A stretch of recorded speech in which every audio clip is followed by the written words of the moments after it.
My name's Estelle. This is my Twitter handle, my main one.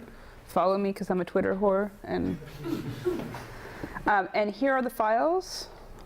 My name is Estelle, and I got my name on GitHub because there aren't that many people named Estelle under the age of 89, and most of them are not developers, so I'm good with that. This particular talk, the base of it is at CSS Workshop, but we're going to kind of go out of it and go into gradients and then go out of it and go into selectors. But it's all at estelle.github.com, and there's a table of contents there. So if you ever get lost, just go to estelle.github.com. And if you want to look at this in a year or two, some of this should never actually be outdated because I continue to update this. So it won't be the exact same file the next time you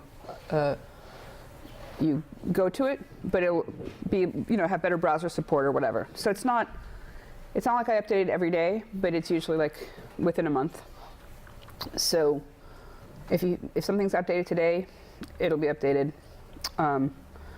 when I get back. So we are going to explode your brain today because these are the CSS properties that we have. We're just on letter B right now. I've already scrolled down that much. Oh, look, we hit letter C. So we're not actually going to cover all of these. We're going to cover the more important ones, the newer ones, and some of the older ones that are vital. And we're not going to just cover properties and values. We're going to start off by covering selectors. Most people think they know selectors. I'm going to prove to you that you do not know selectors. If at any point you get lost during the day, which you should, because if you don't get lost, then you should be teaching this instead of sitting out there. Don't worry about that, because this is a resource. It's always here for you. What you really need to learn today is that this is possible, and when you need to do it, it's there. So you don't think, oh, I need to memorize all the syntax. I need to memorize all the selectors.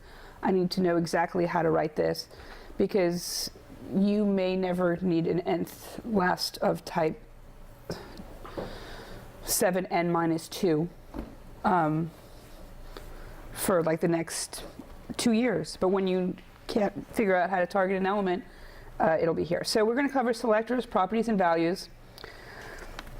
We're also going to cover pseudo classes and pseudo elements and some prefix stuff. And sometimes you'll notice the prefix is on this side, and other times you'll notice that the prefix is on this side. We're going to cover some @roles. And just a few things about the deck since I'm here. If you get stuck in a deck because you can't move forward, because when you're able to edit, it listens to your keys. You just click outside of it and then you can move forward, no problem. So this is the table of contents. We're going to cover selectors. We're going to go into specificity. Your brain will be exploded by about this point, and we'll get to lunch around here, somewhere in between here. And then this will cover a little bit faster.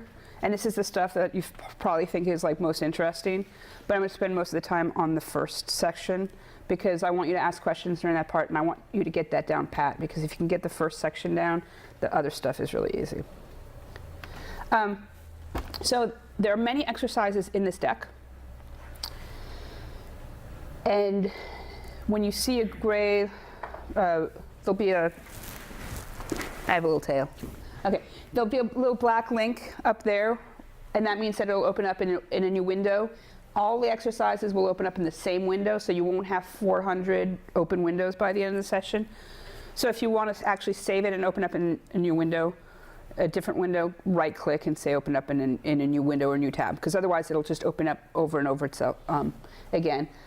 The slides are open. The exercises, most of them open up within the deck. So everyone here has a computer, right? I'm going to be leading this in Chrome.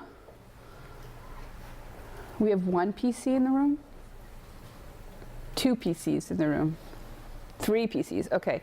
Are all of you in Chrome? None of you are using IE, right? The 3 of you? Okay. I have not tested this deck in IE10 because I'm getting IE10 for my birthday. Isn't that a crappy birthday present? So another thing is, not all decks have this, but when you press on the number 4, you can type in, these are notes. And then when you go back to the deck in the same browser, it's stored in local storage. So those notes will be there permanently until you choose to delete them. So if you actually want to take notes right on the deck, you can.